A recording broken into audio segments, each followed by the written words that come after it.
Irmãos, a paz do Senhor, mas vós sois a geração eleita, sacerdócio real, nação santa, povo adquirido para proclamar as virtudes daquele que vos chamou das trevas para a sua maravilhosa luz. Que Deus abençoe a todos. Quero cumprimentá-los na paz do Senhor, a todos que estão no nosso Brasil e em várias partes do mundo, as nossas crianças, jovens, adolescentes, aos nossos idosos, pastores, líderes, missionárias, povo de Deus, nação santa, a paz do Senhor Jesus. E hoje nós estamos com um cenário diferente, porque estamos aqui na Assembleia de Deus em Columbus, não é isso? Temos aqui os nossos irmãos que vão participar conosco desse momento maravilhoso, e eu quero convidá-los a se colocarem de pé para iniciarmos com oração em nome do Senhor Jesus. Pai Santo, Pai querido, iremos iniciar esta aula nesse momento para abençoar vidas, corações com a Tua palavra. Prospera o Teu povo, abençoa Teu povo, ajuda em tudo, em nome de Jesus te pedimos, amém. Eu quero poder sentar, eu quero agradecer ao pastor Gileade, quero agradecer a toda a equipe aqui da igreja Assembleia de Deus, aqui em Columbus, que nos recebeu para esse evento, e nós estamos hoje transmitindo para todo o Brasil, aqui diretamente desta cidade, para abençoar o povo de Deus. E comigo nós temos aqui os nossos queridos irmãos, e estaremos estudando a lição de número 2. Qual é o tema da lição, irmão? Corpo humano, a maravilhosa obra da criação de Deus. Vamos lá, o corpo, a maravilhosa obra da criação de Deus. Da criação. Ponto 1, vamos lá, qual é o ponto 1 da lição? Ponto 1, vamos lá. Ponto 1, a maravilhosa obra de Deus. Ponto 2. O corpo e a glória de Deus. Ponto 3. O corpo e a coletividade. Muito bem, então nós temos 3 pontos principais aí da nossa lição, que expressa em primeiro lugar sobre a relevância do corpo e a glória de Deus. E no nosso segundo ponto nós temos a abordagem que trata sobre essa glória do corpo. No terceiro lugar estaremos abordando o corpo e a sua coletividade. E no ponto 1 nós estamos abordando sobre a maravilhosa obra de Deus. Vamos começar com a leitura bíblica, aliás, o texto áureo, a verdade prática. Vamos lá, da nossa lição. Texto áureo. Eu te louvarei, porque de um modo terrível e tão maravilhoso fui formado. Maravilhosas são as tuas obras, e a minha alma o sabe muito bem. Salmo 139, versículo 14. Isso, a nossa verdade prática. A ciência busca desvendar os mistérios do corpo humano, mas o crente descansa em saber que é obra da poderosa e perfeita mão de Deus. Muito bem, a ciência faz o quê? Ela busca desvendar o quê? Os mistérios do corpo humano. Os mistérios do corpo humano. É importante que todos saibam que a ciência, através das suas pesquisas, de suas análises, ela busca compreender o homem não pela ótica divina, não pela ótica da palavra, não pelo olhar da fé. Ela busca olhar o homem pelo olhar simplesmente da pesquisa, da análise, da busca de um conhecimento que ela faz pelo seu método, que é um método da análise, da observação. Então, a ciência, ela não quer saber sobre o que a religião diz sobre o homem. Ela não quer saber o que a Bíblia diz sobre essa natureza humana. A ciência, ela é racional, ela é científica, porque ela é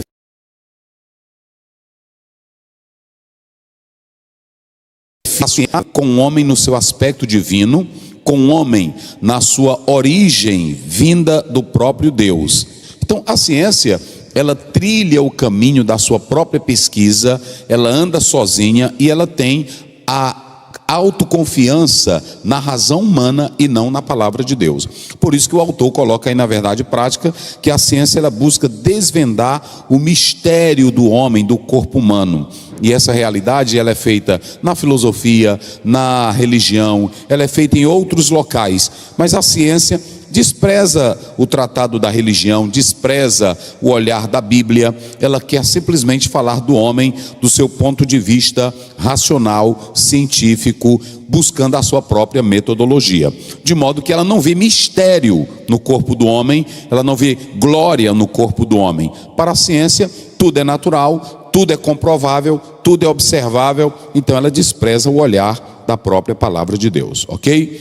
Então nós vamos ter como base o texto bíblico de Salmos. Vamos ler pela Bíblia, porque nós vamos ler do verso 1, Salmo 139, do verso 1, vamos lá, até o verso 18.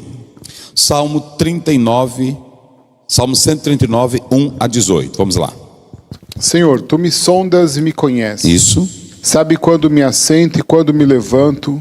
De longe penetras os meus pensamentos. Esquadrinha o meu andar e o meu deitar, e conhece todos os meus caminhos. Ainda que a palavra não chegou à língua, e tu, Senhor, já o conheces toda. Tu me cercas por detrás e por diante, e sobre mim põe a mão. Tal conhecimento é maravilhosíssimo demais para mim, e sobremodo elevado não posso atingir. Para onde me ausentarei do teu espírito? Para onde fugirei da tua face? Se subo aos céus, lá estás. Se faço a minha cama no mais profundo abismo, lá estás também. Se tomo as asas da alvorada e me detenho nos confins dos mares, ainda lá me haverá de guiar a tua mão. A tua destra me susterá. Se eu digo, as trevas com efeito me cobrirão, a luz ao redor de mim me fará noite. Até as próprias trevas não serão escuras. Isso. As trevas e a luz são a mesma coisa, pois tu formaste o meu interior, tu me teceste no seio da minha mãe. Graças te dou, visto que por todo modo assombrosamente maravilhoso me formaste. As tuas obras são admiráveis, e a minha alma sabe muito bem. Os meus ossos não te foram cobertos, quando no oculto fui formado e entrelaçado como nas profundezas da terra. Os teus olhos me viram a substância ainda informe, e no teu livro foram escritos todos os meus dias, cada um deles escritos e determinado, quando nenhum deles havia ainda. Que preciosos para mim, ó Deus, são os teus pensamentos, e como é grande a soma deles. Se os contaste, excedem os grãos da areia. Contaria, sem jamais chegar ao fim. Tomara, ó Deus, desses cabo do perverso. Apartai-vos, pois, de mim, homens de sangue. Então foi feita essa leitura. Esse é um salmo bem pessoal, ok? Este é um salmo pessoal. E nós podemos analisar, vamos passar aqui, só para os irmãos terem uma ideia. Pode passar, deixa eu ver aqui, muito bem. Aqui, nós temos algumas questões importantes neste salmo. Primeiro, a autoria e o tema do salmo. O salmo é uma expressividade em que o salmista, ele está mostrando a glória do corpo físico à luz daquilo que é etéreo, à luz daquilo que está fora da ótica humana. Ele está olhando para um corpo, mas ele olha para um corpo que tem um Criador. Então nós temos a autoria, Davi, nós temos o tema do Salmo, que na verdade expressa a glória do corpo, que o primeiro ponto da nossa lição está tratando desta glória. E aí nós temos aqui a primeira coisa, vamos dizer juntos bem forte comigo: relacionamento, experiência pessoal com Deus, para falar dele. Veja bem, o salmista ele começa este salmo deixando claro que ele tinha um relacionamento pessoal e íntimo com Deus. Ninguém pode falar de obras de Deus, ninguém pode falar da glória de Deus, ninguém pode falar sobre o poder de Deus se não tiver, em primeiro lugar, com ele o quê? Relacionamento. Relacionamento. Observem bem que o texto está mostrando para nós que o salmista, quando ele cita, veja o verso primeiro do Salmo 139, como é que ele diz? Senhor, tu me sondas. Como é que ele diz? Tu me sondas. E o que mais? E me conhece. Então veja bem, essa expressão, deixa eu colocar aqui para vocês observarem, quando você atenta para essa expressão no original, ok? Ela, hakar, essa expressão no hebraico, hakar, tu me sondas, tu me conheces, ela aponta para algo que é íntimo, para algo que o Senhor Deus analisa de modo profundo. Só que aqui o salmista estava dizendo, como o Senhor me analisa de modo profundo, ele estava dizendo, eu tenho relacionamento com Ele, eu tenho experiência pessoal com Ele, por isso eu posso falar dele. Ninguém pode falar de Deus sem que primeiro tenha uma intimidade, um relacionamento verdadeiro com Ele. Então, nessa expressão, tu me sondas, e qual é a outra que ele usa aí? E tu me conheces, não é isso? Tu me sondas, e o que mais? Tu me conheces. Então o salmista, ele começa falando de um relacionamento, de uma experiência pessoal com Deus, mas ele fala dessa caminhada com humildade. Ele está mostrando a grandeza de Deus, ele está mostrando a superioridade de Deus, mas ao mesmo tempo ele mostra que Deus é transcendente, mas também é imanente. É o Deus que está longe, mas é também um Deus que está perto. Por isso que me parece lá no capítulo 23, Jeremias diz, tu és o Deus de longe, mas tu és o Deus de perto. Então ninguém pode falar, por exemplo, o irmão olhar para o corpo dele, a irmã olhar para o seu corpo e dizer, meu corpo é belo, é bonito, é esbelto, meu corpo é uma escultura. Alguém pode falar isso simplesmente de modo a olhar para o corpo, para a sua estética. Agora, quando o salmista olha para o seu corpo, para a sua formação, para a sua vida, ele começa em uma intimidade com Deus. Ele começa dizendo, tu me sondas e tu me conheces. Antes dele falar do corpo, ele fala de um Deus que ele tem relacionamento com ele, experiência pessoal para falar desse corpo. Digamos, quando uma moça ou um rapaz usa 1 Coríntios 6,19, a Bíblia diz, o vosso corpo é templo do Espírito Santo. Então quando nós olhamos para o nosso corpo, nós não olhamos como um amontoado de 208 ossos, 500 músculos, 18 litros de sangue, cérebro, nervo, pele. Nós olhamos para um corpo que tem um Criador. E quem é o Criador do corpo? Mas só pode falar bem desse corpo quem tem o quê? Relacionamento com Deus, intimidade com Deus. Vocês, por exemplo, alguém que não tem intimidade com Deus, vamos pegar aqui, por exemplo, os filósofos pré-socráticos. Se você pegar Tales de Mileto, se você pegar Anaxímenes, se você pegar Protágoras de Abdera, que dizia que o homem era a medida de todas as coisas, relativismo. Se vocês pegarem todos eles, falaram do homem, mas nunca falaram do homem no sentido de que o corpo desse homem veio de quem? De Deus. A única narrativa bela, perfeita, que exalta o corpo como instrumento de Deus, qual é a narrativa?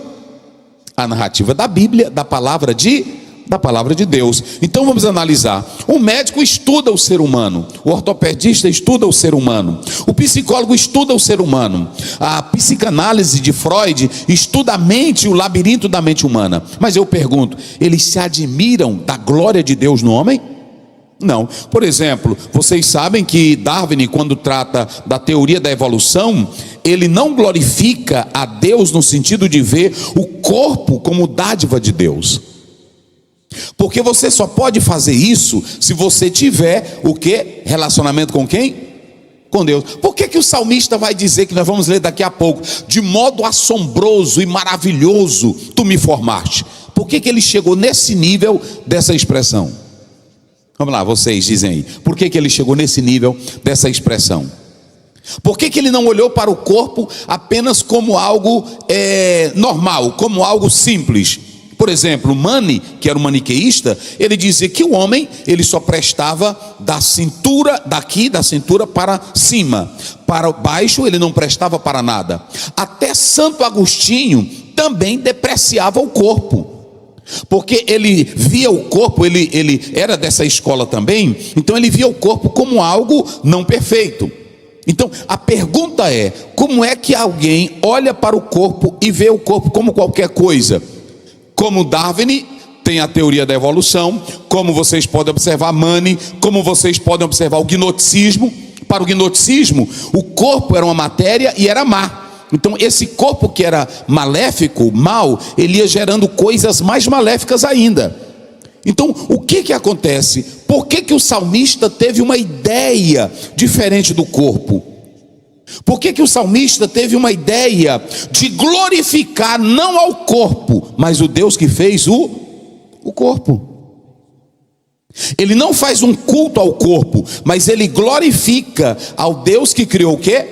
O corpo. Então quando ele diz da seguinte maneira: Senhor, tu me sondas e tu me conheces, ele estava dizendo: eu te conheço, eu tenho intimidade contigo, eu tenho experiência contigo, e nesse relacionamento eu sei que o Senhor foi quem me fez. Por isso que lá em Atos 17, 28, Paulo diz assim: nele nos movemos, existimos e somos.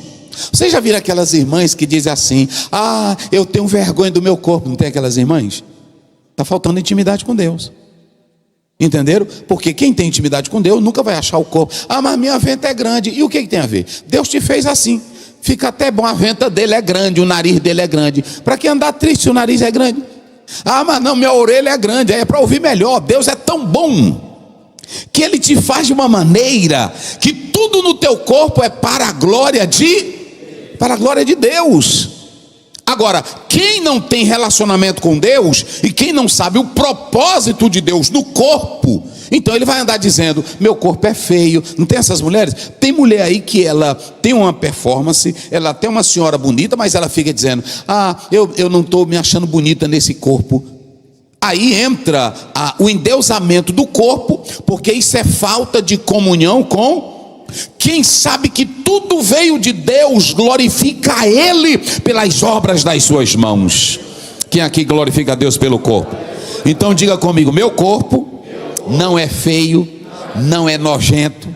Não, teu corpo é bênção. Teu corpo é santuário do Espírito Santo de Deus. Mas para você elogiar o corpo como dádiva, tem que ter o que com Deus? Tem que ter tu me sondas profundamente. Irmão, nem o exame da endoscopia, da colonoscopia examina o homem do jeito que Deus examina. Vocês entenderam? Por isso que aqui tem que ter o quê? Vamos lá, fale bem forte. Tem que ter o quê? Crente que tem relacionamento com Deus, ele sabe glorificar pelo corpo, pela vida, pelo ar, pela saúde. Joyce Gaza, naquele livro O Mundo de Sofia, ele disse que um senhor estava dentro de um avião, e aí ele disse que quando ele estava dentro de um avião, tinha um médico, e tinha um senhor que era metido à filosofia, e ele chegou e disse assim: eu fico pensando nessa história de pessoas que dizem que Deus existe, que tem, além dessas nuvens, tem um céu, e aí a gente voa de avião e não vê nada desse negócio, nem de anjo, nem de Deus. Aí o médico olhou para ele e disse: eu também sou médico, eu já operei muitas pessoas do cérebro, mas eu nunca vi dentro do cérebro um pensamento. Vocês entenderam? Ou seja, só glorifica a Deus pelo corpo. A ciência pode se admirar, o homem com cérebro, o homem com ossos, nervos, carne, células, pode se admirar disso. Agora, quando alguém tem relacionamento com Deus, ele diz assim: Senhor, de modo poderoso, grandioso, tu me formaste. E ele dá glória ao Deus Todo-Poderoso. Então, prestem bem atenção, que o salmista, ele não está aqui tratando, digam comigo, ponto 3, sem filosofia, abstrata e especulativa. Ah, mas como eu nasci? Por que eu nasci? Como eu cheguei aqui? Isso é quem não tem Deus. Porque quem tem Deus, na hora que abre Gênesis 2, 1, 2, sabe de onde veio. Vocês estão entendendo? Essa é a narrativa bíblica. Vocês sabiam que hoje um dos maiores problemas são pessoas que não sabem definir o que elas são nesta vida. Agora, quando você lê Gênesis, a Bíblia diz assim, que Deus fez o homem do pó e soprou nas suas, está lá em Gênesis 2,7. Esse homem que lê a Bíblia entende que a sua vida começa em Deus, então ele tem relacionamento. Então nós não vamos ficar com aquela filosofia abstrata, que é chamado na filosofia de teoria do conhecimento. Eu tenho que analisar o objeto, eu vou aprender com o objeto, eu vou tirar algo do objeto. Aí você fica naquela preocupação, mas como eu me formei, como eu nasci, para onde eu vou? Aí fica na filosofia especulativa, abstrata. Mas o crente que conhece o Deus da Bíblia, ele sabe de onde veio e glorifica esse Deus todo-poderoso. Então isso aqui é lindo, gente. A primeira coisa que nós temos que observar dentro desse texto é isso. E aí digam comigo, uma caminhada humilde com Deus.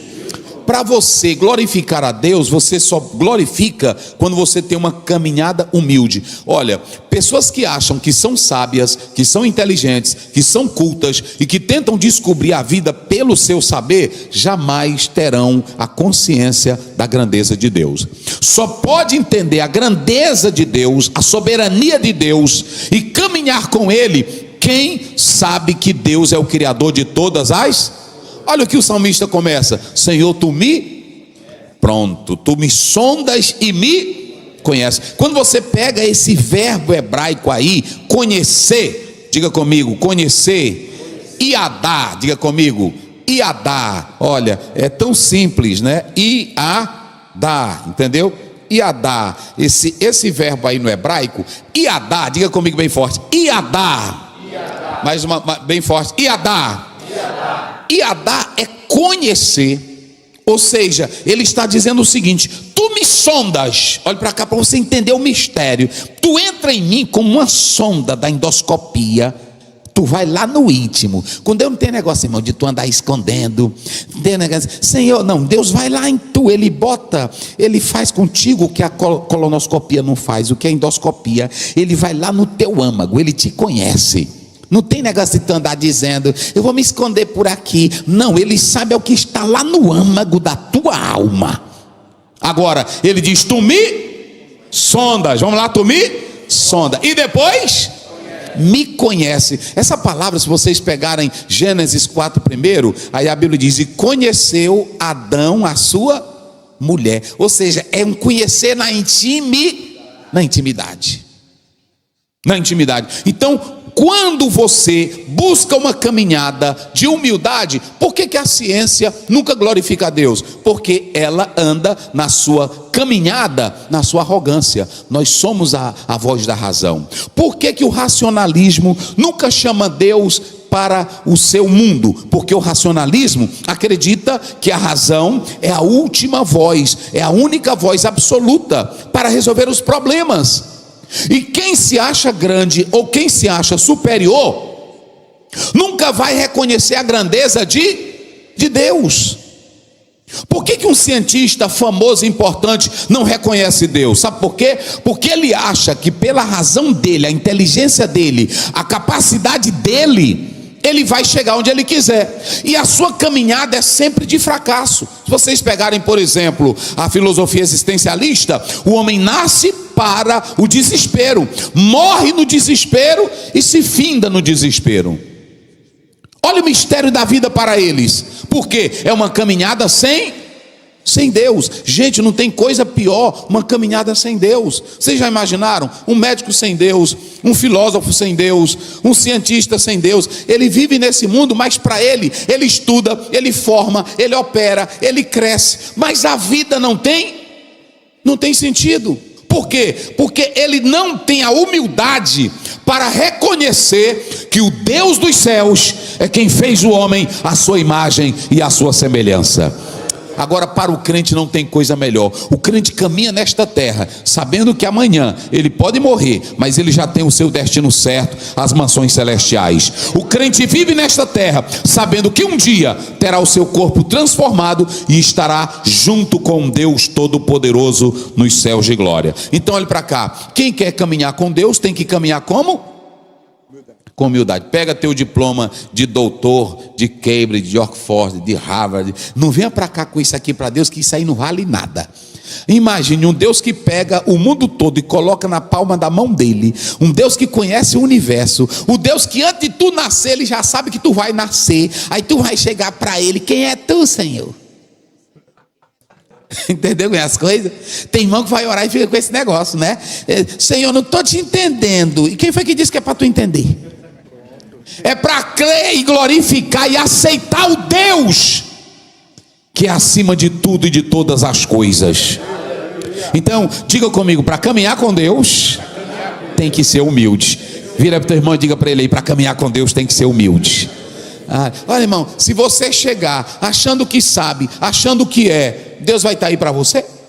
Não vai estar nem aí para você. E quando você lê a Bíblia, em Daniel capítulo 4, a Bíblia diz: eu vou deixar Nabucodonosor comer capim, só para que ele saiba que eu sou Deus que mando no mundo dos homens. Então, observem bem que aqui se relaciona. Não fique nessa. Tem irmão que vai para a escola, o professor, vocês acreditam que o homem veio de Deus? Isso é um otário. Entendeu? Ele não sabe nem de onde ele veio. Aí ele quer acreditar numa explosão no Big Bang, é assim ou não é? Ele quer acreditar na teoria da evolução, sim ou não? E o registro mais lindo que exalta a criação é o da Bíblia. A Bíblia não diz que o homem veio do macaco. A Bíblia não diz que o homem veio de uma explosão. A Bíblia não diz que o homem veio de uma bola. A Bíblia diz que o homem veio de Deus e soprou em você o fôlego da vida. Irmãos, isso é tão lindo que Deus faz esse ser inteligente, hábil, capaz. Então, na caminhada com Deus, nós temos que ser o quê? Humilde. Não se achegue para Deus. É por isso que a Bíblia diz: todo aquele que se aproxima de Deus, está lá em Hebreus 11, tem que crer que Ele existe. E quando você se aproximar dele, se aproxime sabendo que você não é nada. É por isso que lá em Mateus 6 a gente ora assim: Pai nosso que está nos... Onde é que Ele está? E quando você vai para Eclesiastes 5:2, a Bíblia diz: e lembre que quem está em cima é maior do que quem está aonde? Então como é que tu vai chegar para Deus querendo ser alguma coisa? A tua caminhada: Senhor, eu não sei de nada. Senhor, eu não posso nada. Senhor, eu não entendo nada. Me ajuda, Senhor. Mas a ciência, ela quer se render a esse Deus? A filosofia se rende a esse Deus? Não. Então vamos lá. Agora nós vamos observar aqui as 4 perspectivas do Salmo 139. Primeiro, bem forte vocês. Qual é o primeiro?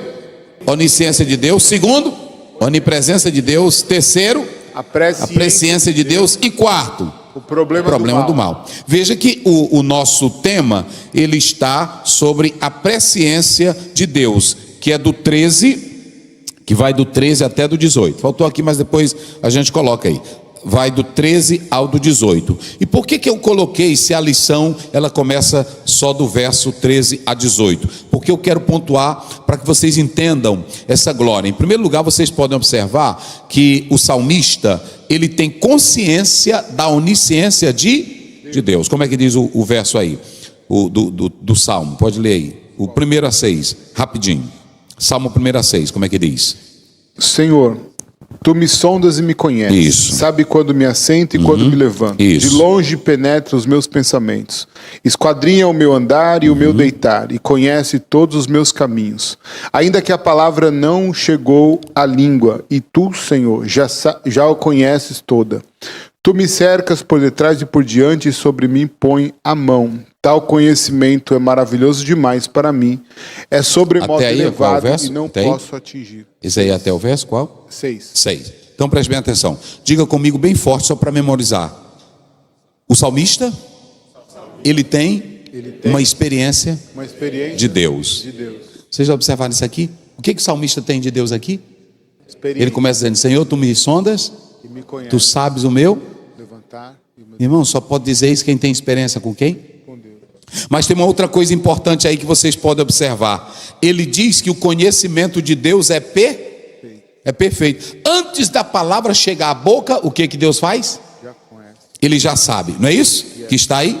Ele sabe teus propósitos, motivações, intenções. E aí o próprio texto mostra que Deus, na sua onisciência divina, ele sustenta e conhece tudo.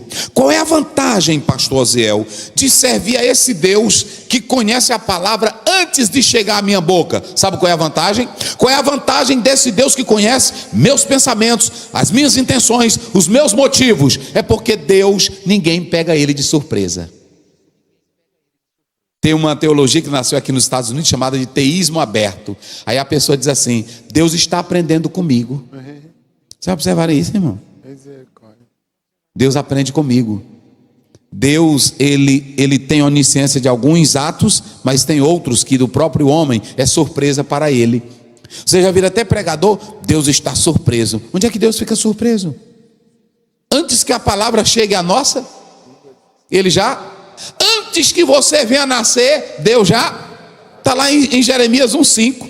Antes que eu te formasse, antes de tu chegar na barriga da tua mãe, Deus já sabe quem você é. E qual é a vantagem, pastor Aziel? Nós temos um Deus que nada foge do controle dele. Nós temos um Deus que nada surpreende ele. Vocês já imaginaram, irmão, Deus surpreso comigo? Aziel, eu nunca pensei, tu é inteligente, irmão. Pronto. Aí tem irmão que diz assim: ele impressionou Deus. Irmão, Deus não se impressiona com nada. Quando você lê Aristóteles, há uma coisa que ele diz muito importante. Ele diz o seguinte: Deus, ele é tanto ato como potência. E para Deus não há surpresa. Para Deus não tem um amanhã, para Deus não tem um ontem, porque ele conhece todas as... E aí você tem que entender isso, que você serve um Deus que tem um controle de tudo. Enquanto que lá fora as pessoas acham que tudo está fora do controle, Deus está dizendo: te aquieta, porque antes de você pensar, antes de você imaginar, eu já sei o que você está imaginando. Antes de você nascer, eu já estou aqui. Ele é o Deus que cuida de você, sustenta você, ampara você. Ele é o Deus onisciente. Mas ele também é o Deus o quê? Onipresente. Aí se vocês analisarem, vamos ver aí a onipresença de Deus, do verso 7 a 12, vai lá. Para onde me assentarei, para onde me ausentarei do teu espírito? Para onde fugirei da tua face? Se subo aos céus, lá está. Se faço a minha cama nas mais profundas do abismo, lá estás também. Se tomo as asas da alvorada e me detenho nos confins dos mares, ainda lá haverá de guiar a tua mão, e a tua destra me sustentará. Se eu digo: as trevas com efeito me encobrirão, e a luz ao redor de mim se fará às noites, até as próprias trevas não serão escuras. Isso. As trevas e a luz são a mesma coisa. Pronto, então vamos lá. Aqui vocês podem observar nesse verso 7 a 12 que nós temos a onipresença de Deus, não é isso? E há uma coisa interessante que ele começa. Como é que ele começa no verso 7? Para onde me ausentarei? Ele está fazendo uma pergunta, mas é uma pergunta de retórica. O que é a pergunta de retórica? Vocês sabem, vamos lá, me ajudem, participem. Já sabe a resposta. Ele já sabe a resposta. Eu pergunto, quando ele diz assim, para onde eu fugirei? Ele sabia que era possível fugir de Deus? Sabia que era impossível fugir. E aqui você, quando lê fugir da presença de Deus, o primeiro caso que alguém tentou fugir da presença de Deus, quem foi o primeiro que tentou? Vamos lá, quem tentou? Caim. Adão. Quem tentou? Adão. E ele se escondeu de Deus? E qual foi o outro homem que tentou se esconder de Deus? Quem sabe na Bíblia? Jonas. Ele foi lá para o porão. E o satélite de Deus buscou ele lá ou não buscou? E quando ele entrou lá na barriga do peixe, olha para cá, desceu para o navio, desceu para o porão e desceu para o ventre do... Eu pergunto, Deus viu ele lá? Alguém pode fugir de Deus? Voando, foge de Deus? Se escondendo, foge de Deus? Entrando no buraco, foge de Deus? Então tenha cuidado. Tenha cuidado, porque o nosso Deus, nada foge da sua presença. Ele é onipresente. Ele sabe de todas as... Aqui tem duas coisas que vocês podem analisar. Diga comigo, Deus, mas bem forte, Deus, onipresente. Ele cuida de mim. Ele me vigia. Ele cuida da minha casa. Ele cuida dos meus sonhos. Mas Deus, onipresente, Ele me vê quando eu estou em pecado, na verdade, na mentira. A Bíblia diz em Hebreus 4,13: todas as coisas estão nuas e patentes diante de quem? Dos olhos de Deus. Não adianta tentar fugir de Deus. Então essa onipresença, ela é maravilhosa. Agora nós vamos chegar ao âmago da lição, que é o verso 13 a 18. Vamos lá, 13 a 18. Pois tu formaste o meu interior, tu me teceste no seio da minha mãe. Graças te dou, visto que por modo assombrosamente maravilhoso me formaste. Isso. As tuas obras são admiráveis, e a minha alma o sabe muito bem. Os meus ossos te foram encobertos quando não te foram encobertos, quando no oculto fui formado e entretecido como nas profundezas da terra. Os teus olhos me viram, a substância ainda informe, e no teu livro foram escritos todos os meus dias, cada um deles escritos e determinado, quando nenhum deles ainda havia. Que preciosos para mim, ó Deus, são os teus pensamentos, e como é grande a soma deles. Se o contasse, excedem os grãos da areia, contaria, sem jamais chegar ao fim. Então veja bem, agora quando nós analisamos essa parte, a presciência de Deus, há duas coisas que nós podemos analisar aqui nesse texto. A primeira, o salmista está maravilhado. Por que ele está maravilhado? Estupefato, admirado. Por que ele está maravilhado, o salmista? Primeiro, ele está maravilhado pela forma que Deus o criou. Está aí no texto. De modo maravilhoso e assombroso, o Senhor me... Pronto. Aí observe, mas tem uma outra coisa. Ele está admirado também, meus irmãos, do que aconteceu nesse processo de formação. Você tem a expressão tecer, você tem também a expressão hebraica banar, que é a expressão construir, fazer. Então, aqui o salmista, ele está maravilhado pelo que Deus fez, mas ele também estava maravilhado pelo processo. E é esse processo aqui que nós queremos falar com vocês. Ele enfatiza aqui o cuidado da mão de Deus em nos fazer. Isso aqui é lindo, isso aqui é maravilhoso, porque aqui você observa que o salmista, ele está falando da presciência de Deus, quando ele nos faz, e é muito interessante porque o pastor Silas Queiroz, da lição, ele mostra o seguinte, que para a ciência, hoje, nesse debate do aborto, a mulher pode ou não pode fazer, já tem países que legalizam, mas se vocês observarem, o feto já é em potência um ser humano. É por isso que a própria Bíblia, ela condena qualquer ato de matar a vida, porque dentro, ou seja, já com o embrião, já o feto, para Deus já é uma vida. E quando você lê o profeta Jeremias 1:5, antes que o Senhor já, ou seja, quando há a união desse espermatozoide do homem com a questão da ovulação feminina, se vocês observarem, ali já tem a preservação de Deus para aquela vida. E quem está tecendo e quem está construindo é Deus. E se a mão de Deus está ali, nenhum de nós temos o direito de tocar, de mexer, porque ali é obra de Deus.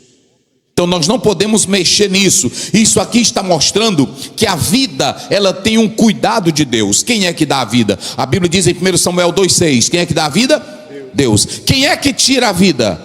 Então toda a vida em potencial, já dentro do ventre da mulher, ela está sob o cuidado de Deus. Então, queridos, nós não temos nada a ver com a ciência que tenta colocar argumentos para defender o aborto, para defender a mulher, para atacar aquela criançazinha que está ali no ventre. Nós não temos que aprovar isso. Nós temos que olhar para o que a Bíblia diz. E outra coisa, se a mão de Deus nos faz, se a mão de Deus constrói, também a mão de Deus sustenta e cuida, porque Ele é o Deus Todo-Poderoso. Então veja que o salmista aqui, ele está enfatizando o cuidado de Deus pela vida. Mas tem uma coisa, você tem aqui a onisciência que o salmista, pode ler aí, olha o que ele diz, no mesmo verso, 13, começa de novo, 13 até o 18, para a gente fechar aqui o texto. Pois tu formaste o meu interior, tu me teceste no seio da minha mãe. Isso. Graças te dou, visto que por um modo assombrosamente maravilhoso me formaste, as tuas obras são admiráveis, e a minha alma o sabe muito bem. Os meus ossos não te foram encobertos. Isso. quando no oculto fui formado e entretecido, Olha o processo. como Isso. nas profundezas da terra. Os teus olhos me viram a substância ainda informe, e no teu livro foram escritos todos os meus dias, cada um deles escrito e determinado, quando nenhum deles ainda havia. Que preciosos para mim, ó Deus, são os teus pensamentos, Isso. e como é grande a soma deles. Se os contasse, excedem os grãos de areia. Contaria, sem jamais chegar ao fim. O que o salmista está mostrando dentro dessa antropologia? Em primeiro lugar, ele está valorizando, diga comigo, a criação e a procriação. E a procriação. Isso aqui é muito importante, por quê? Porque ele está mostrando que todo esse processo da vida, da formação da vida, tem um cuidado de Deus. E se o Deus que está aqui controlando tudo, veja que ele está admirado dos pensamentos de Deus nesse processo da formação. Talvez você olhe para você, não, eu sou esse negrinho, eu sou essa negrinha, eu sou esse gordinho, eu sou essa gordinha. Não, você é projeto de Deus, que tem a mão de Deus, que tem os pensamentos de... Gente, que coisa linda! Você é obra do pensamento de quem? De Deus. Mas tem uma coisa muito interessante: esse Deus que te cria, esse Deus que traz a procriação, ele te joga nesse mundo para não ter destino? Ele te joga neste mundo para não ter um final feliz? Não, ele te dá glória e ele te faz menor que os anjos. Com Cristo ele te faz maior que os anjos, e na eternidade ele quer te dar uma vida maravilhosa. Aí eu fico pensando como é que uma jovem, ela tem seus problemas e pega uma gilete ou pega uma faca, fica se cortando, a vida não tem sentido, eu quero acabar com a minha vida. Olha o que o salmista está dizendo. O salmista está maravilhado, ele não tem a dimensão profunda do que Deus fazia, mas ele tem pelo menos uma consciência do que Deus lhe fez e como lhe construiu. É por isso que ele diz: eu estou vendo o que o Senhor me fez, é assombroso, é maravilhoso, mas mesmo sem eu entender tudo, eu te dou glória, porque o Senhor me criou. Quem pode dar glória aqui? Porque o Senhor te criou, irmão, o Senhor te fez. E tem uma coisa interessante, como Sartre pensava que o homem caminha para o desespero, nós não caminhamos para o desespero. O Deus que te fez é o Deus que controla toda a tua vida. E deixa eu te dizer, ele fala bem aí, no meu livro, lê aí. Versículo 6: os teus olhos me viram, a substância ainda informe, e no teu livro foram escritos todos os meus dias. Um dia eu disse para um irmão, teus dias já estão marcados. Ele disse: vira essa boca para lá, pastor Aziel. Eu disse: não, já está. Que é isso, senhor? Eu disse: já está agendadinho. Tu já tem o dia que tu nasceu e tu tem o dia que tu vai morrer. Pastor, não diga isso. Eu disse: não, pô, então tem que rasgar o Salmo 139. Irmãos, o nosso Deus, no dia que você nasceu, ele já colocou o dia do teu nascimento, mas o dia da tua partida. Irmãos, que coisa linda. Não está aí dizendo? Olha, e no teu livro, olha o que o salmista diz. Como é que ele diz? Isso é lindo, gente. E no teu livro foram escritos todos os meus dias. Agora pergunte para Albert Einstein se ele sabia disso. Pergunte para Darwin se ele sabia disso. Pergunte para Platão se ele sabia disso. Pergunte para Michel Foucault se ele sabia disso. Derrida, pergunta. Por isso que vive em desespero. Agora o crente que está aqui olha para Deus e tem relacionamento e sabe, conhece o poder dele, sabe que tudo que tem nesse corpo foi ele quem criou. Aí você diz: Senhor Deus, você me fez de modo assombroso. Ainda que eu não entenda tudo, mas eu sei que os meus dias, os meus anos, a minha vida, os meus sonhos, os meus projetos, os meus detalhes estão em tuas. Então viva tranquilo. Viva tranquilo, porque Deus te fez. Vamos lá, pode passar aqui agora. Terminamos a exegese do texto. Vamos analisar aqui a Bíblia, pode passar. Em primeiro lugar, que nós temos um Deus grande e transcendente, e isso o salmista nós já explicamos. Agora nós temos o Deus criador, ele vê, ele penetra, tudo nessa análise bíblica. Mas nós temos aqui, em primeiro lugar, nós temos as fragilidades do racionalismo e do cientificismo. Digam comigo: a fragilidade ou as fragilidades do racionalismo e do cientificismo. Primeiro, você sabe que o racionalismo, como eu falei agora há pouco, o racionalismo confia ele confia onde? Na razão. Tudo, quem tem a voz última, quem domina tudo é a razão. Ou seja, então eles confiam nessa razão. Agora preste bem atenção, como é que um ser finito, um ser racional, ínfimo, pequeno, ele vai entender o Deus que ele criou? Ele vai tentar buscar esse Deus que ele criou pela sua razão. Isso na verdade é um absurdo. Então, quando você atenta para o racionalismo e o cientificismo, são duas correntes que buscam responder pela ótica humana aquilo que é divino. Então não tem como. Às vezes tem irmão que vai para a faculdade, aí quando chega lá se desvia. Aí ele não pensa que um ser humano tão pequeno, que escreve um livro de história, de geografia, que está estudando o macro com uma visão humana, como é que pode a criatura querer dissecar, entender e explicar o Criador? Não tem como. Então, queridos irmãos, desprezem todo o olhar da razão absoluta, do racionalismo. Ah, pastor, então Deus não me deu uma razão? Deu, mas dentro do campo bíblico, a razão se submete à nossa fé em Deus. Por exemplo, quando eu leio o Salmo 19, diz: os céus manifestam a glória de Deus. E o salmista aqui ele diz: e a minha alma o faz bem saber. Ali é uma razão, mas a nossa razão, ela está sujeita à fé e à palavra de Deus. Já a razão do cientista, a razão do filósofo, eles não querem nada com Deus. Então, agora imagine como é que essa ciência, que não sabe o destino do homem, que não sabe o mistério do homem, que não sabe de onde o homem veio, seguramente ela vai dar uma vida tranquila para você.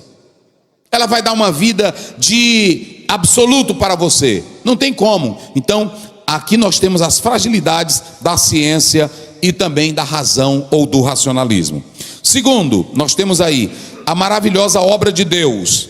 Primeiro, o homem foi feito do pó. Diga comigo, do pó. Mas quando você olha para você, a ciência diz assim: é um amontoado de ossos.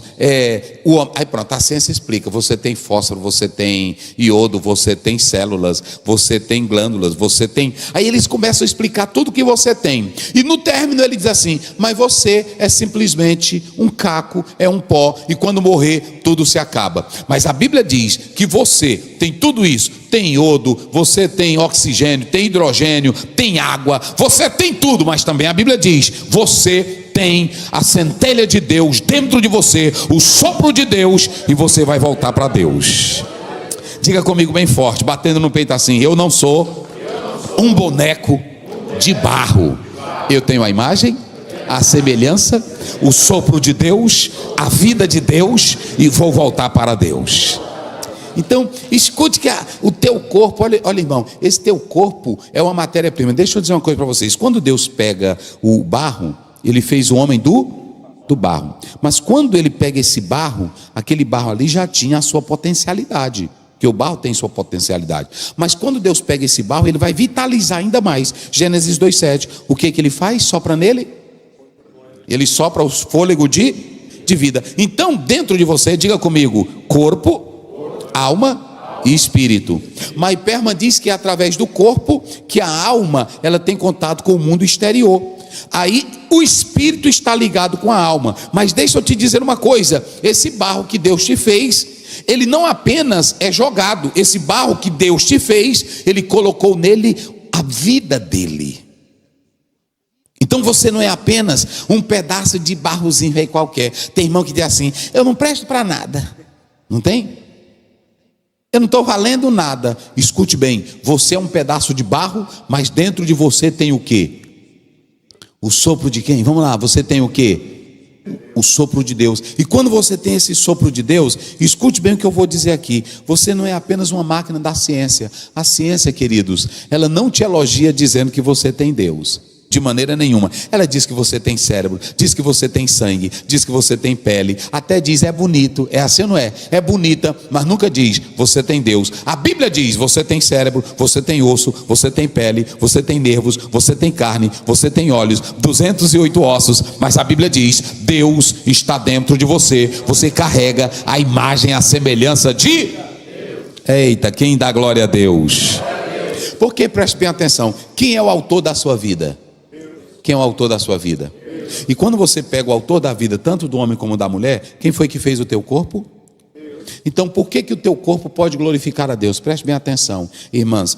Eu falei agora há pouco de Agostinho, eu falei de Mani, eu falei do gnosticismo e também o narcisismo. Então nós temos as religiões, escutem bem, nós temos o corpo na religião, nós temos o corpo no judaísmo, nós temos o corpo no cristianismo, nós temos o corpo na filosofia. Vamos analisar. Platão, ele falava que o corpo era a prisão da alma. Ou seja, como é que Platão dizia que era o corpo? O corpo era o quê?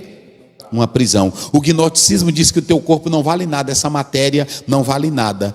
Tem irmãos que começam a maltratar a matéria dizendo que ela é podre, dizendo que ela não presta para nada. Escute bem, teu corpo é uma bênção de Deus. Não tenha nojo de nada no teu corpo, porque teu corpo é uma bênção. Tem irmão que fica dizendo, ai meu corpo fede, é porque tu não toma banho, porque o teu corpo, quem foi que fez teu corpo, hein?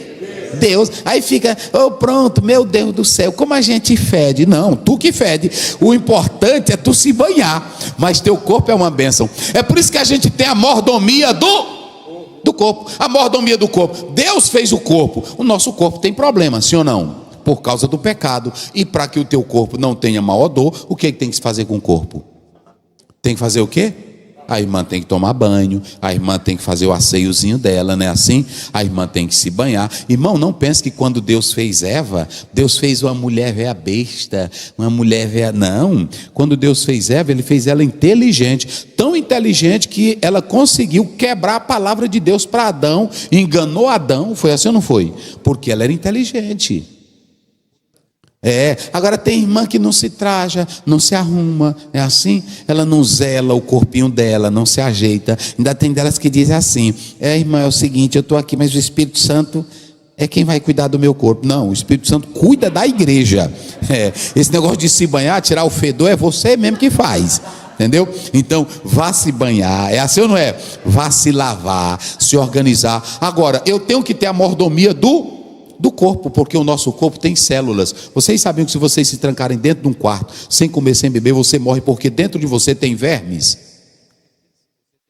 Então você precisa cuidar do seu corpo. O corpo é uma bênção. Eu pergunto, o corpo é uma prisão? O corpo é uma maldição? O corpo é fedorento? O corpo é o que na Bíblia? É uma bênção, gente. Então não pense que tem coisa no seu corpo que é nojento, que é feio. Como Orígenes, um teólogo do 2º século, um cara inteligente, mas ele tinha tanto desejo, ele queria se resistir. Aí ele disse, não, isso aqui é pecado. Pegou um cutelo e decepou o pênis dele. Que loucura. Aí tem irmão que pega e fica batendo no corpo dele. Ele tem a língua grande falando mal dos outros, aí bate na boca, boquinha, não fala mal não. Faça isso não, é tu que não presta. Peça para Deus transformar a tua mas não bata na boca não. Tem irmão que diz assim, eu queria que Deus arrancasse meu olho, me cegasse, porque eu não queria estar olhando para a mulher. Não precisa te cegar não. É só tu criar vergonha, ser crente, ser sincero. Irmãos, andar em espírito e não cumprireis os desejos Então eu pergunto, é problema no membro? É problema no corpo? É problema na mão? É problema nos olhos? Jesus disse lá em Mateus 15:19, o problema não está nos membros, está no corá. É dele que procede o que não presta. Então não bote nada. Até quando tem irmã que se casa, aí ela fica com vergonha. Oh meu Deus, como é que eu vou me apresentar para o meu marido com esse corpo? Mas eu não estou me achando bonita. Não, tem isso não. Pronto, casou, está aqui meu velho. É esse presente aqui que Deus te deu. Acabou a conversa, viu? Pronto, casou minha velha, estou aqui. Esse é o presente que Deus te deu. O corpo é uma bênção de Deus. Quem glorifica a Deus pelo seu corpo? Irmãos, isso é tão sério, preste bem atenção. Nós temos a falta de equilíbrio. Se você pegar a Grécia, era o povo que mais exaltava o o corpo. A palavra ginásio quer dizer nu, palavra nu. E as pessoas naquela época, para mostrar a beleza do corpo, se apresentavam nu. Então ginásio vem dessa palavra. E se vocês observarem, as religiões primitivas, como era que tratava? Vamos pegar aqui, por exemplo, algumas religiões bem antigas. Elas diziam que o corpo de uma mulher era sagrado. Por isso que tinha as prostitutas sagradas dentro das religiões, porque para eles o corpo dela era que dava a origem da vida, o corpo da mulher. E isso, tanto na indiana, como também as crenças primitivas diziam que a beleza da vida estava no sexo. E quem era que começava com o sexo? O corpo da mulher. Razão pela qual muitas religiões passaram a adorar o corpo da mulher. Como também alguns homens começaram a exaltar o seu próprio corpo. Agora, a mulher se achar bonita é pecado? Ela achar o corpo dela lindo é pecado? O irmão achar o corpo dele bonito é pecado? Mas ele tem que saber que a glória do seu corpo veio de quem? Aí está a diferença. Senhor, eu te agradeço, o Senhor me fez bonita, né? Assim, amém, glória a Deus. Mas usa teu corpo para a glória de... o irmão dizendo, Jesus, graças a Deus, o Senhor me fez assim, bonito, e eu quero usar meu corpo para a glória do teu. O problema é quando nós não sabemos a fonte. Agora, quem sabe a fonte é aquele que tem relacionamento com... O nosso corpo não veio do macaco, o nosso corpo não tem nada de maléfico, o nosso corpo não é prisão, como pensava o Platão, Plotino e outros mais. O nosso corpo é para a glória de... Mas também não seja um narcisista, não fique só olhando para o seu corpo, porque tem irmão. Agora mesmo estava conversando com a irmã, e aí eu disse, irmã, a senhora está nova. Ela disse, estou não, pastor, estou ficando velha. Eu disse, mas quantos anos? 42 anos. Eu disse, não, irmã, a senhora é nova. Não, estou ficando velha. Mas não tem problema não, pastor, quanto mais eu envelhecer, mais eu faço plástica. Eu disse, mas vai morrer também, do mesmo jeito. Então escute bem, deixa eu dizer uma coisa para vocês. O problema é quando eu quero usar o corpo só para a minha glória. Gente, me parece que é Romanos 6,13. Veja bem aí, Romanos 6,13. A questão, não há pecado no corpo. Nós já vamos encerrar, mas eu quero mostrar algo para vocês aqui, muito importante. Vamos lá. Nós ficamos aí, irmã, no ponto 1, né? No ponto 1. Eu acho que é passando, né? Isso, pode passar. Ponto 1, passa, isso. Pode passar. Isso. Aqui, nós já falamos isso aqui. Vamos lá, pode deixar bem aí, vamos lá. Como é que diz? Romanos 6,13. Nem ofereçais cada um os membros do seu corpo. Os membros, ele está falando do corpo, mas ele está usando a palavra membro, não é isso? Yes. Como é que ele diz? Não ofereceis os seus membros o membro do seu corpo ao pecado. Ao pecado, o que mais? Como instrumento de iniquidade. Aí, por exemplo, o jovem tem um corpinho dele, é dom de Deus, mas ele pega o corpo dele, ele apresenta para o quê? Para a droga, para o rap, para o forró, apresenta o corpo dele para ser um pistoleiro, para ser um bandido. Não apresenteis os vossos membros ao pecado, a boca é para o mal. Tem irmã que entrega o corpo dela para ser uma prostituta, para ser uma adúltera, ela vende o corpo dela, mas ela perde a essência do corpo, porque pensa que é dona do seu. E aí como é que as mocinhas de hoje estão dizendo? Meu corpo? Então diga para o câncer não entrar no teu corpo. Teu corpo, tuas regras. Você não é dona do corpo? Não é você que manda no seu corpo? O grande problema não é o corpo em si, porque o corpo é dom de Deus. É quando o homem não reconhece que esse corpo veio de onde? Mas se você usa o seu corpo para glorificar a Deus, você vai ser um instrumento. Olha o que ele diz aí no final do versículo. Mas oferecei-vos a Deus como ressurretos dentre os mortos, e os vossos membros a Deus como instrumento de justiça. Pegue o teu corpo, a tua boca, pegue tudo que você tem e use para a glória de Deus. Então não seja narcisista, não seja egoísta com o teu corpo, com a tua beleza, porque não é pecado também não. Tem irmã que diz assim, irmão, eu sou o seguinte, Deus sabe que eu não tenho esses negócios, eu nem penso em mim. Pois é bom pensar, porque Jesus disse assim, amarás o teu, como que? A ti mesmo. Se você não for bem definido, escute bem, a pior coisa que existe é uma pessoa que não é bem definida na vida. É uma mulher que não é bem definida. É uma mulher... Eu sempre digo, quando eu estou dando palestra para casais, eu digo, irmã, só entre no casamento se a senhora estiver bem definida. Você tem que olhar e dizer, eu sou bonita, eu sou importante, Deus está comigo. Não tem nada de problema nisso. O problema é quando você acha que é grande sem Deus. Mas quando você se acha importante com Deus, e essa importância não é você se achar superior aos outros, é você se achar útil para alguma coisa na casa de Deus. Quando você fica, irmão, pronto, tem irmã que fica, pastor, eu queria trabalhar para Jesus, mas eu sou só uma pretinha velha aqui na igreja. Faça isso não, irmã, faça isso não. Pastor, eu quero trabalhar para Jesus. Eu sou essa negona de fé. É assim ou não é? Eu sou esse instrumento de fé. Pastor, eu sou esse pequenininho, não é assim? Tudo tem seu lugarzinho, irmão. Tem lugar que o grandão não passa. Aí pronto, bota o pequenininho, irmão, passa aqui que tu... Não é assim que Deus sai? Pronto, é desse jeito. Pronto. Cada lugar, Deus vai botando. Aí pronto. Mas não fica esse negócio. Oh, meu Deus, eu quero me matar. Eu estou me achando feio, não é assim? Eu estou me achando feio. Oh, Jesus, meu corpo, por que o Senhor me fez assim? Não, eu tenho uma amiga que ela é o seguinte, ela é um pouco meia gorda, e aí ela veste uma roupa, e ela bota um cinto e pergunta para o marido dela, cortando tudo, todo lado. Meu velho, eu estou linda? Ele diz, oh, minha filha, é assim que a gente vive. Não. Agora, se você for viver pela opinião dos outros, você vai morrer, sim ou não? Viva a sua vida colocando o teu corpo para a glória de Deus. Teu corpo veio de onde? De Deus. Então pronto, vamos lá. Então olha aqui, ó, é matéria-prima feita de onde? Pronto, uma máquina humana grandiosa. Agora preste bem atenção, a Bíblia e a ciência podem andar juntos? Pode. Vamos lá, como é que pode andar junto a Bíblia e a ciência? Pronto, a ciência concordando. Agora, se a ciência ela quer dizer que tem voz absoluta mais do que a Bíblia, nós Vamos dar um exemplo aqui. Um crente aqui. Quem aqui já se submeteu a uma cirurgia?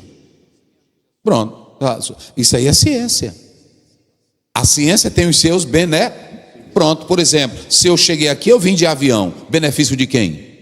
Da ciência. Agora, por exemplo, a ciência, ela é um instrumento que Deus capacita os homens para fazer uso Mas quando essa ciência começa a dizer que a Bíblia não presta, que a Bíblia não é verdade, nós desprezamos essa ciência. Mas a Bíblia não confronta a ciência, desde que a ciência não entre no terreno da Bíblia. A Bíblia não é ciência. A Bíblia pode falar de ciência, mas a Bíblia fala do céu, é de perdão de pecado, é de renovar. Pronto. Tem professor que vai dar aula, aí quando ele chega lá, ele fica com o negócio. Eu não creio em Deus. Mas tu não foi chamado para dar aula de crer em Deus, tu foi chamado para dar aula de ciência. É assim ou não é? Aí tem jovem também que chega na igreja, o professor, você crê em Deus? Diga para ele, professor, cuide da sua aula, porque para me dar lição espiritual, eu tenho o pastor e eu tenho a Bíblia. Agora aqui você é pago para dar aula. Aí pronto, tem jovem também que não tem. Um amigo meu que é médico, ele estava na sala de aula. Aí o professor, ele me contando, pastor Zé, o cara me humilhava direto. Aí um dia, ele começou, eu disse, professor, me diga uma coisa, o senhor está sendo pago aqui pela sua universidade para falar mal de igreja ou para dar aula? Ele disse, me respeite. Ele disse, eu lhe respeito a partir do momento que você respeitar a minha crença. Porque o senhor sabe que aqui tem pessoas de várias igrejas e também de várias crenças e religião.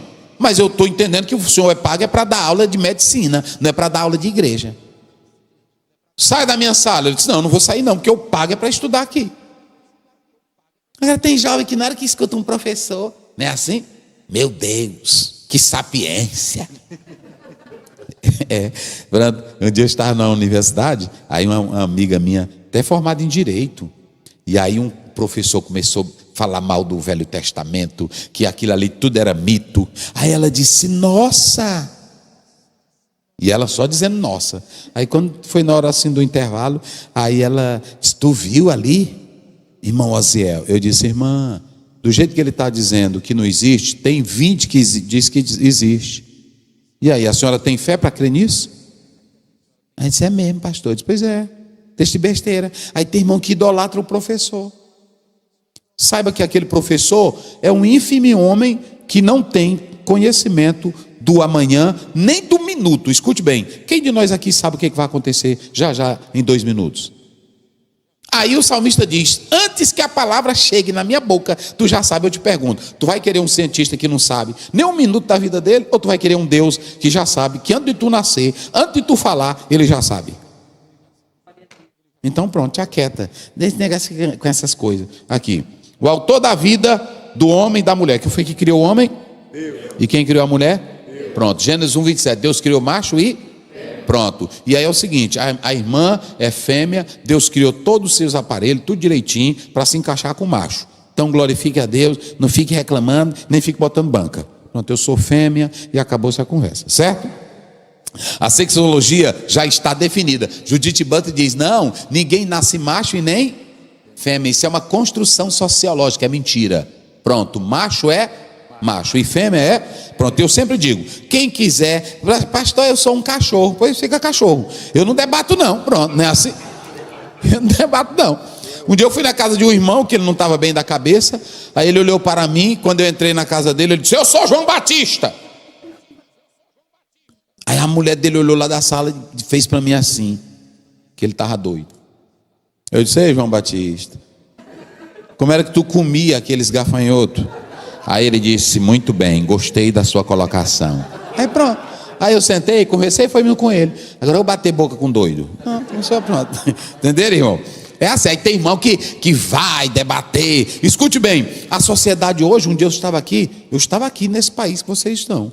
Aí quando deu fé, passou um homem com um boneco velho, com uma coisa. Eu disse: meu Deus, o que é aquilo? Aí o irmão disse: pastor, ele disse que é outra coisa. E a sociedade não diz nada. Agora, se fosse um crente, é assim ou não é?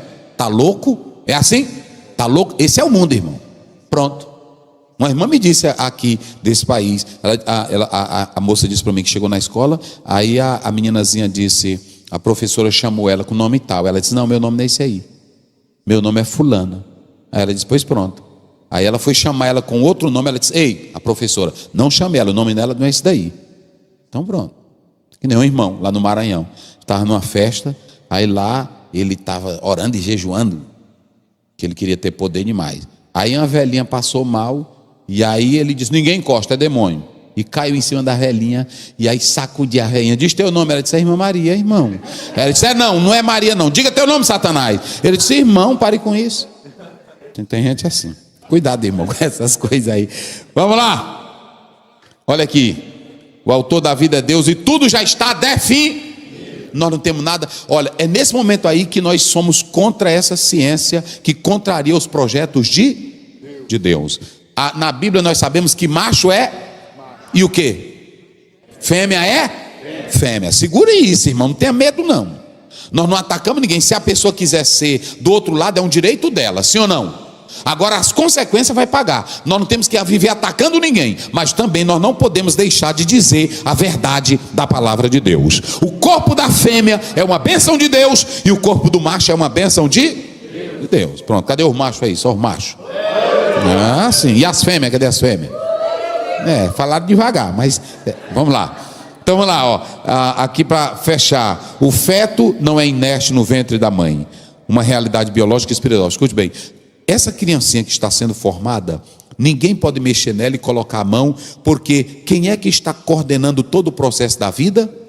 E quem é que dá a vida? E quem é que tira a vida? Então não mexa nisso. Qualquer homem sem Deus, essa sociedade hoje, sem ética, sem pudor, sem equilíbrio, não está nem aí, principalmente na pós-modernidade. Agora, nós que conhecemos a Bíblia, nós temos a ética bíblica e já sabemos o valor que o corpo tem, porque o corpo veio de quem? De Deus, e é uma bênção. Então, nós temos aqui 3 teorias da criação da alma. Digam comigo: preexistência, criacionismo, traducianismo. Então, essas 3 teorias, a preexistência é aquela teoria de Platão. Antes da alma vir para o corpo, ela já existia, ela vagava pelo espaço. Essa doutrina aqui também é a doutrina espírita, que essa alma ela é pura. Depois que ela entra no corpo, nessa vida ela passa a ter pecado, aí ela precisa reencarnar. Então nós descartamos essa pré-existência. O criacionismo é que eles dizem nessa teoria que Deus, a cada pessoa que nasce, Deus cria uma alma e coloca aquela alma na pessoa. Já quando você vem para traducianismo, eles dizem o seguinte, que no momento que vem essa participação, aí a alma já entra no homem. Mas há uma quarta que o escritor chamado Leite escreve, que tem a participação de Deus e do homem, que no momento em que há a junção do homem com a mulher, que há pela relação sexual, então o Senhor Deus forma da parte do homem aquilo que é matéria, e ali o Senhor Deus já insuflou no homem a sua alma entronizada com o espírito. Então é assim que nós entendemos.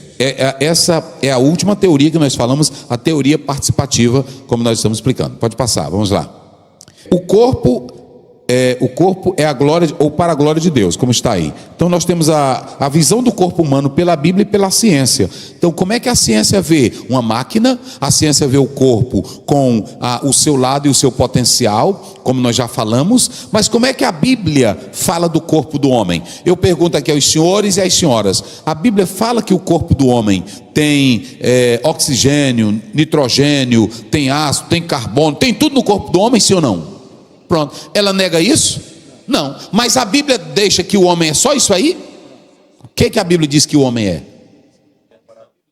Criação de Deus, imagem e semelhança de Deus. Então é assim, como o cristão deve ver a ciência? Já explicamos, devemos ver a ciência como algo natural. A ciência são homens estudando pelas suas metodologias, pelas suas análises, observações, que buscam respostas, mas que a ciência, ela finda em si mesma, ela não tem a capacidade de ter uma visão sobrenatural. Já explicamos aqui gnosticismo, maniqueísmo e narcisismo, a mordomia espiritual do corpo. Terceiro, o corpo e a coletividade. Isso aqui é muito importante, porque preste bem atenção.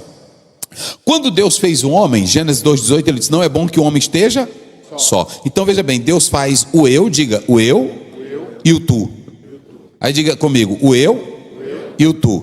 Depois diga comigo, o tu no eu, o eu no tu e o eu em nós. Não, é assim que Deus faz. Porque quando Deus fala, a Bíblia diz que Deus tirou a mulher de onde? Da costela de Adão. E Deus formou o homem de onde? Mas aí depois o que Deus faz para juntar os dois? Gênesis 2,24, deixará o homem e unir-se-á. E o que? Os dois serão o que? Então, Deus tira o homem do pó, faz o homem do pó, tira a mulher do... e volta a mulher para onde? Para o homem. Ou seja, aqui nós podemos observar que nós somos seres gregários. Nós somos feitos para viver em companhia, em comunhão, a depender um do outro, ok? Então veja bem, na constituição da família e no relacionamento com os demais, a família é construída, ela é construída pelo relacionamento. O homem se une com a mulher para que haja a família, ok? Para nós fecharmos aqui.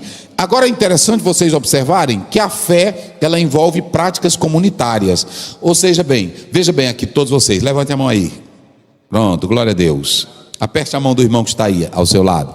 Muito bem, diga glória a Deus. Bata os pés aí. Ou seja, preste bem atenção, tudo que você tem no corpo, Deus te deu para usar na coletividade. Eu não tenho meu corpo só para servir a mim mesmo. O meu corpo é para servir a quem? Ao Senhor e ao meu próximo. Porque preste bem atenção, a verdadeira religião, Tiago 1,27, é visitar os... Quando eu vou visitar os órfãos, eu vou caminhando com os meus pés. Quando eu estendo as minhas mãos, eu estou ajudando. Então aqui está o corpo e a coletividade. E é interessante também, muitas pessoas falam, já vi até irmão, no culto não pode ser morto, gente. Culto tem que ser o quê? Vivo, na coletividade. Porque preste bem atenção, se o camarada vai para um jogo, aí eles ficam tudinho dentro do jogo, o homem correndo com a bola, eles ficam tudinho assim, é gol. É assim? É assim que eles ficam? É gol, deu gol. Como é que eles fazem? Vamos, diga aí vocês, como é que eles fazem? Pronto. E quando eles querem animar os jogadores, como é que eles fazem? Fica dizendo, vai lá, não é assim? E no culto, tem irmão que chega no culto, tem culto, irmão, que parece um cemitério. Tem irmão que chega no culto com a cara mais ruim do mundo, sim ou não? É zangado, velho. Irmão, culto é lugar de alegria. E observem bem, nós estamos na coletividade. Aí tem irmão que diz assim, eu não gosto desse negócio de chegar no culto, pegue na mão dela, pegue na mão dele, fique de pé, pois fique em casa, que culto é assim mesmo. Culto é coletivo.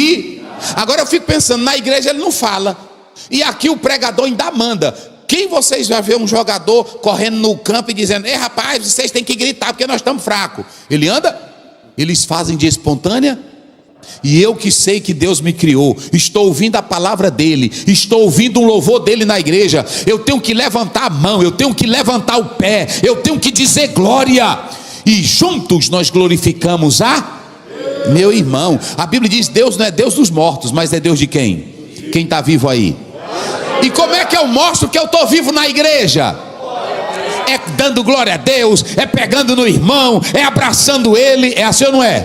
Pronto, agora chega no culto. E nós estamos tendo essa ideia. Tem crente que é frio, não quer glorificar. Aí ele fica: eu estou abusando desses negócios. Aí quando vai para a academia, como é o nome do treinador? Personal trainer. Aí pronto, levanta, faça assim. Aí ela faz, né? Assim, pronto, assim, aí ela é assim. E na igreja não quer fazer. Meus irmãos, tem coisa nesse nosso mundo, não tem? Aí pronto. Na hora que vai estar na academia o dia todo, pula. Um dia desse eu passei, um monte de mulher, irmão. Eu não sei nem o que era aquilo. Aí botaram uma música, eu não sei. Hein? Meu irmão.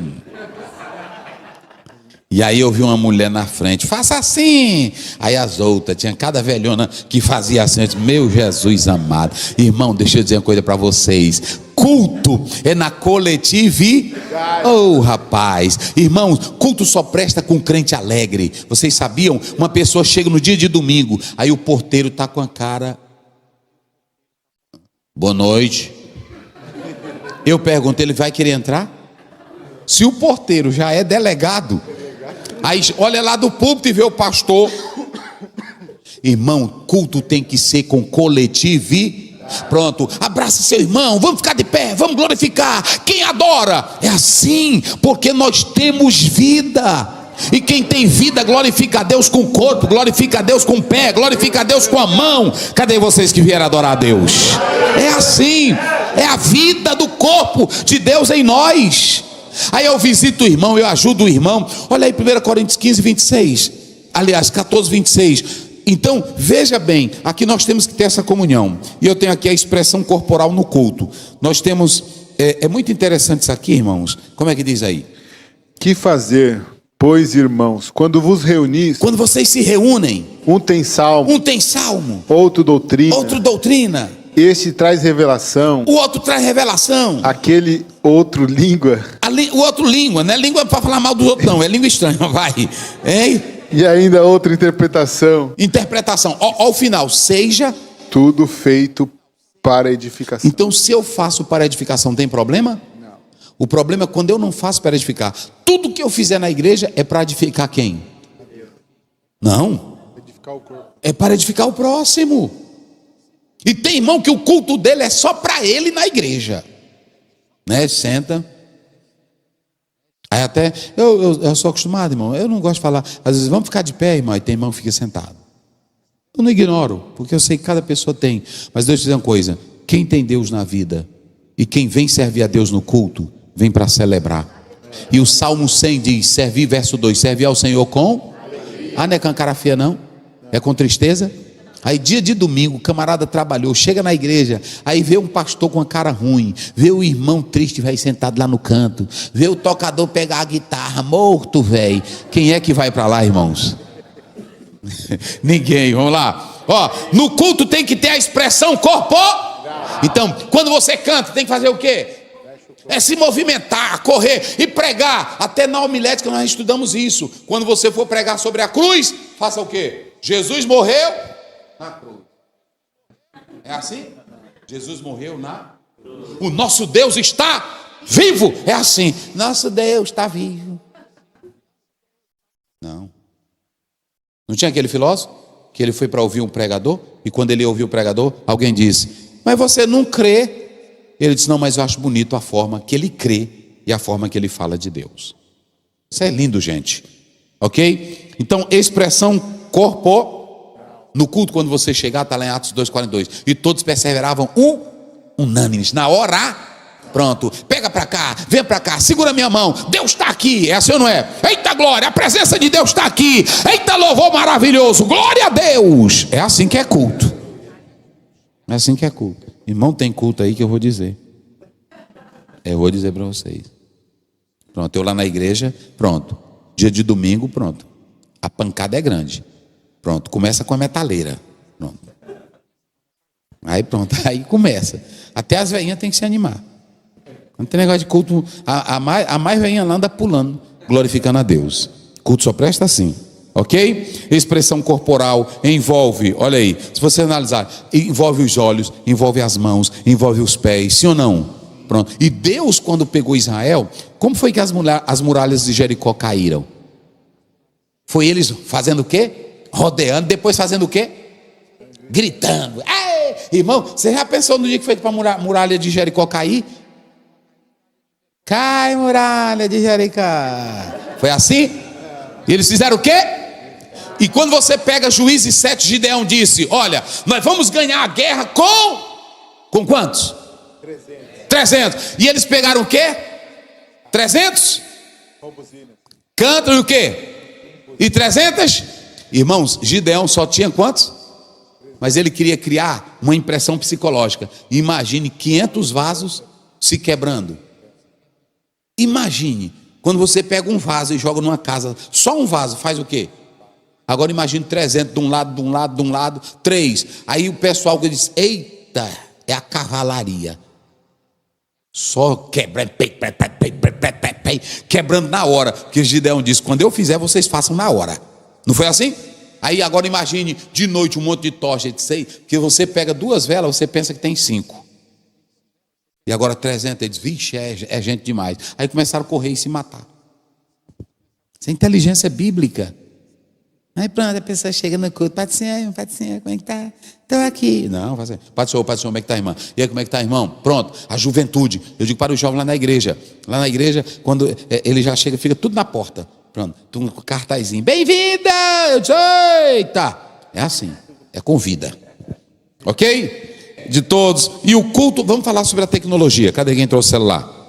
Pronto, eu vi aqui vocês gostam muito de tecnologia. Quero parabenizar o pastor aqui, a igreja, que investe em tecnologia. Agora, a equipe que está ali filmando, deixa ela filmar e deixa ela registrar o culto, porque as câmeras estão nos locais e não estão atrapalhando o... Agora, aquele culto que na hora que o pregador começa, a irmã vem, não é assim? Porque tem irmã que não tem noção, não é assim? O pregador está pregando, ela vem aqui na frente e fica, né? Então, a tecnologia ela é boa, mas ela não pode atrapalhar o culto. Outra coisa, a tecnologia ela não cria comunhão. A tecnologia ela não cria adoração. A tecnologia é apenas um instrumento. Então nós temos que ter cuidado para que isso não atrapalhe o... Isso aqui não é de agora. Quando surgiu o mimeógrafo, vocês se lembram do mimeógrafo? Então perguntou-se na pedagogia: não vai atrapalhar as aulas? Não, só são recursos. Então nós temos que ter cuidado. Moça, rapaz, entendeu? Olha, eu já vi pregador. Isso ali, eu não faço isso. Por exemplo, na hora que ele está aqui pregando, os irmãos falando língua, e ele também, faça isso não. Isso mostra que você está na carne. Pronto, não é assim? Outros cantando e fazendo assim. Não, tudo tem um horário, gente. Sim ou não? Outros também, tem irmão que quer atacar a mídia. Eu não gosto de pregador midiático. Jesus era midiático. A Bíblia diz: todos ouviam falar dele. João Batista, todos vinham para ouvir Jesus. E a Bíblia diz: e a fama de Jesus correu por todos porque ele estava pregando. Então o problema não está em você ser divulgado. O problema está em você achar que é alguém. O problema está em você pegar a tecnologia e atrapalhar o culto. Antigamente os pastores não aceitavam isso aqui, porque achavam que isso aqui ia atrapalhar o louvor. Mas isso aqui é um somatório para o louvor. Então nada atrapalha quando é usado com equilíbrio. Então as moças, inclusive, por exemplo, a moça que vai, as irmãs que vão filmar, não pode estar aqui com a roupinha curta. É assim ou não é? Não pode estar com roupinha transparente, mostrando a sovaca. Não, tem que estar toda organizada, bonita, porque tudo distrai. Então a pessoa, outra, não é toda hora passando, tem que ter o momento, tem que ter o horário. Então tudo pode atrapalhar. Às vezes eu estou em um local, o irmão diz: ô pastor, eu queria tirar uma foto. Irmão, deixe terminar o culto, deixe terminar a bênção apostólica, porque eu estou ali para culto, eu não estou ali para tirar foto. Agora, terminou, aí não tem um irmão que vem: ô pastor, eu queria tirar uma foto com você. Tem irmão que diz: está com idolatria. Também não é idolatria, tem nada a ver. Você tirar uma foto com o irmão é um respeito, é uma admiração. Tem irmão que diz assim: olha, eu tive professores que até hoje eu admiro, e quando eu vejo: ô professor, eu queria tirar uma foto com você, eu não estou tirando da idolatria, é um registro daquela pessoa que me ensinou, daquela pessoa que me orientou. Mas nós temos que ter cuidado com as tecnologias nos nossos cultos. Agora, é bom ou não é, irmãos? Pronto, e hoje se faz necessário. Vamos finalizar aqui. Aqui nós temos a conclusão bíblica e teológica, ok? Nós podemos observar que Deus nos fez e o nosso corpo é para a glória dele. Vamos ficar de pé todos. Quem pode dizer glória a Deus? Glória a Deus. Quero agradecer a todos que participaram. Olha, o irmão está filmando aí, e eu quero dizer a todos que lá no Brasil, os nossos irmãos, sempre quando eu venho para o exterior, eu falo dos trabalhos das igrejas e do trabalho que vocês estão fazendo. Eu só quero deixar um recado: sejam instrumentos de Deus nesse lugar. O inglês que Deus está te dando e a oportunidade de estar aqui é para você ser um instrumento para ganhar vidas nesse país. Eu sei que aqui tem muitos brasileiros, mas use o que Deus está te dando para ganhar americanos para Jesus. A Bíblia diz em Atos 8: e os que iam sendo dispersos iam por todas as partes pregando a palavra. Quero deixar um recado de Deus para vocês. Vocês podem trabalhar e ganhar dinheiro, pode mandar dinheiro para o Brasil. Agora saibam de uma coisa: vivam também a vida que Deus dá. Não viva só para o trabalho, não viva só para ganhar dinheiro. Viva a vida para viver a vida. Erasmo de Roterdã, no livro Elogio à Loucura, ele diz o seguinte: existem pessoas que passam pela vida e não percebem a beleza da vida. Se você também não parar para aproveitar a vida, eu quero só ganhar dinheiro, você não vai ver a beleza da vida. Tem que curtir a vida com o seu pai, com a sua mãe, com o seu trabalho, servindo a Deus, mas sabendo que a sua vida, ela é um sopro, ela é um vapor. Então aproveite a vida e coloque a tua vida para servir ao Deus Todo-Poderoso. Amém? Quem pode dizer glória a Deus? Glória a Deus. Querido Deus, Pai Celestial, te agradecemos por esse momento feliz. Continua conosco, continua com os teus filhos. Obrigado pela vida de todos os irmãos que estão aqui até agora, Senhor, participando desse momento especial. Eu quero te louvar pela vida do pastor desta igreja, quero te louvar pela vida de toda a equipe que trabalhou para esse momento acontecer. Continua com eles, ser conosco, em nome de Jesus. A graça de nosso Senhor Jesus Cristo, o amor de Deus, a comunhão e a consolação do Espírito Santo seja com todos, que todos digam